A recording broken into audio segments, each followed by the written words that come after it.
ningún lado dice que el pecado fue adulterio.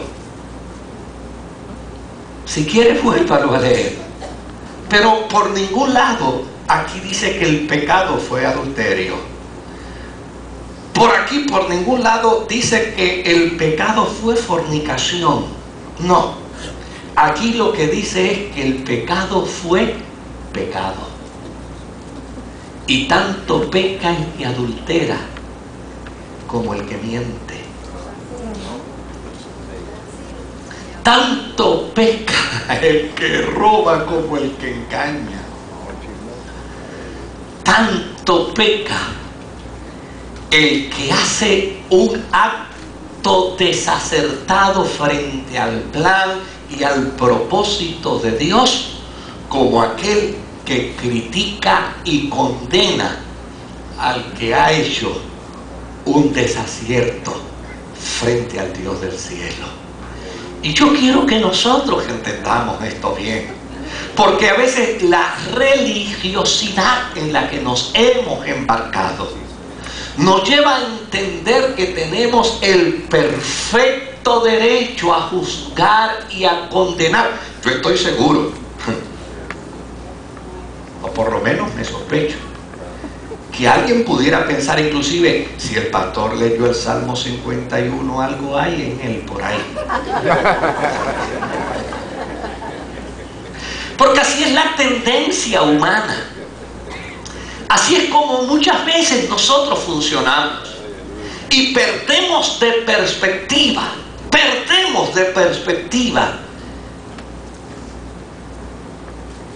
que el pecado es pecado si desacerta, si pierde de perspectiva el propósito de Dios en nosotros. ¿Quién peca más? ¿Un homicida arrepentido o uno que esté recordando su homicidio? ¿Quién peca más? ¿Un adúltero arrepentido o uno que le esté recordando su adulterio? ¿Quién peca más? ¿Un ladrón arrepentido o uno que le esté recordando sus robos? Yo quiero invitarles en esta mañana a reflexionar. Y quiero invitarles para que entendamos el concepto del pecado. Pecado es desacertar al blanco del propósito y de la voluntad de Dios.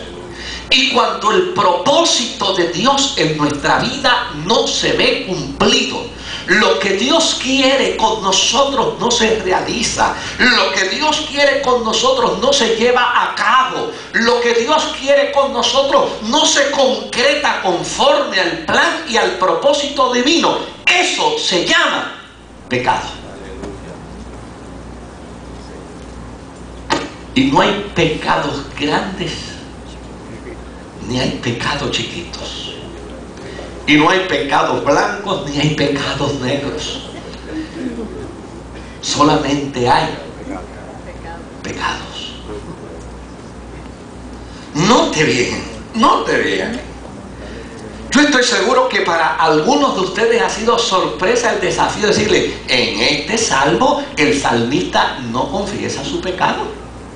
Pero yo estoy seguro que para muchos de nosotros leer el Salmo es como señal de un pecado en particular.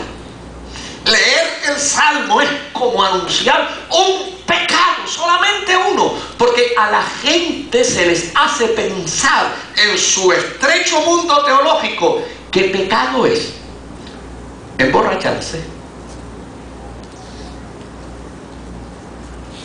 fornicar, adulterar y matar.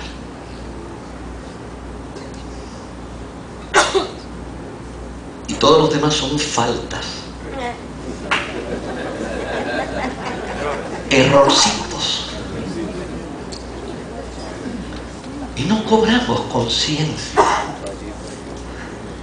de que Dios te hizo a ti y me hizo a mí con un propósito.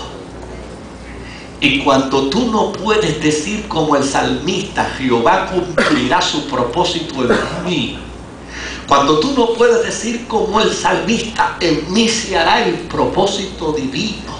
O como cuando tú no puedes decir como el mismo Jesús, que no se haga en mí mi voluntad, sino la tuya. Cuando tu actitud es contraria a ese propósito, lo que hacemos, dice la Escritura, todo lo que no proviene de fe es pecado. Qué gran desafío tenemos en la experiencia de la vida cristiana.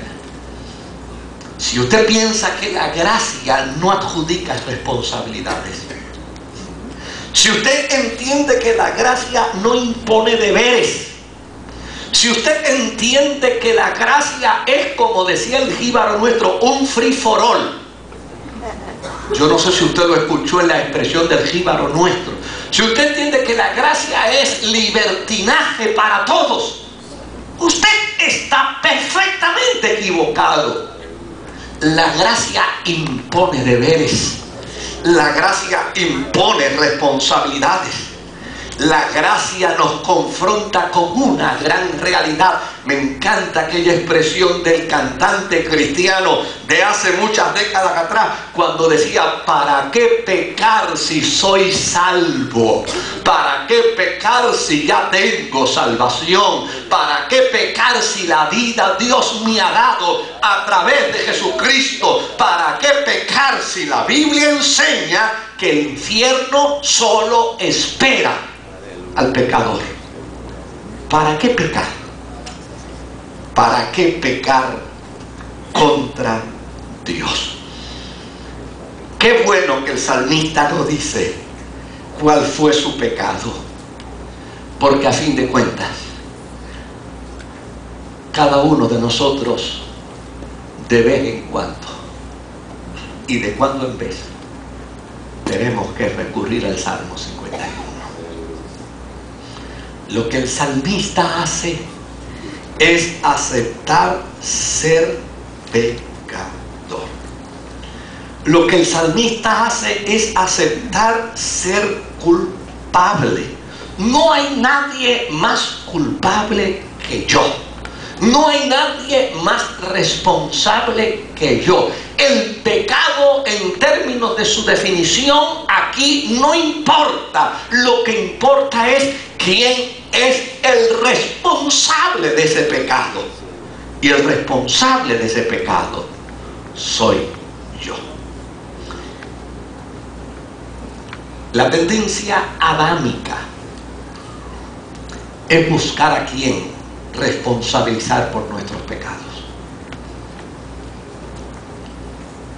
Adán culpó a Dios por su pecado. No culpó a su mujer, culpó a Dios. La mujer que tú me diste, como queriéndole decir: si no me lo hubieras dado, yo no hubiera pecado. Aquí lo importante en la revelación del Salmo es que por un lado hay un hombre que manifiesta sufrir, porque el pecado trae sufrimiento. Y por el otro lado hay un hombre que revela la intención del reino de Dios. Mire, yo quiero que usted vaya conmigo brevemente al libro de Santiago. Y en el libro de Santiago, mire lo que dice en el capítulo 1 y en el versículo 13 al versículo 15, lo que dice el escritor del libro de Santiago.